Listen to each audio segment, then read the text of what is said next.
Pater noster, qui es in celis, sanctificetur nomen tuum. Chez les hommes qui prient, la parole et la demande doivent être bien réglées, paisibles et modestes. Pensons que nous sommes en présence de Dieu. Il faut que le regard divin trouve plaisir à l'attitude du corps et au ton de la voix. Autant il est inconvenant de vociférer, autant il convient de prier avec modestie et réserve. Le Seigneur nous a ordonné de prier dans le secret, dans des lieux cachés et retirés, et même dans notre chambre.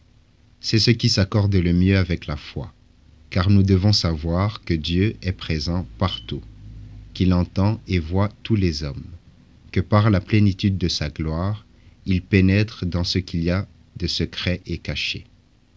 Ainsi est-il écrit, « Moi, je suis un Dieu proche et non un Dieu lointain. » Si un homme s'enfonce dans des retraites, est-ce que moi je ne le verrai pas? Est-ce que moi je ne remplis pas le ciel et la terre? Et encore, en tout lieu, les regards de Dieu observent les bons et les méchants. Lorsque dans l'unité nous nous rassemblons avec les frères et que nous célébrons les sacrifices divins avec le prêtre de Dieu, nous devons rester attentifs à la modestie et au bon ordre. Nous ne devons pas éparpiller nos prières en paroles informes, ni jeter vers Dieu, avec un bavardage bruyant, une requête qui devrait être recommandée par la modestie. Car Dieu écoute non la voix, mais le cœur.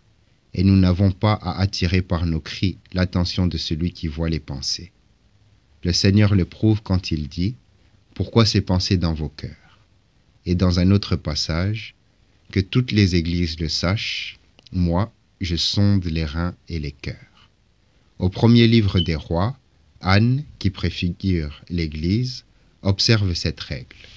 Elle n'implorait pas Dieu à grands cris, mais le priait en silence et modestement dans le secret de son cœur. Lorsqu'elle parlait, sa prière était cachée, mais sa foi était manifeste. Lorsqu'elle parlait non des lèvres mais du cœur, car elle savait que Dieu entend ce langage. C'est pourquoi elle a obtenu ce qu'elle demandait, car elle suppliait avec foi.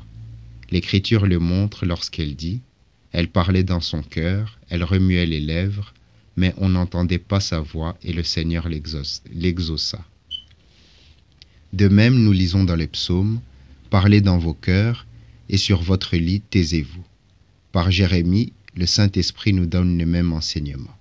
C'est dans notre esprit qu'il faut adorer le Seigneur. Celui qui adore, mes frères bien-aimés, ne doit pas ignorer comment, dans le temple, à côté du pharisien, priait le publicain. Il ne levait pas les yeux vers le ciel et avec effronterie, il ne tendait pas les mains avec insolence. Il se frappait la poitrine, il reconnaissait ses péchés intérieurs et cachés.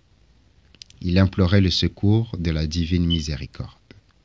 Alors que le pharisien se complaisait en lui-même, il obtint d'être sanctifié de préférence à celui-ci, car il priait sans mettre l'espérance de son salut dans son innocence, puisque personne n'est innocent. Mais il priait en confessant ses péchés, et sa prière fut exaucée par celui qui pardonne aux humbles.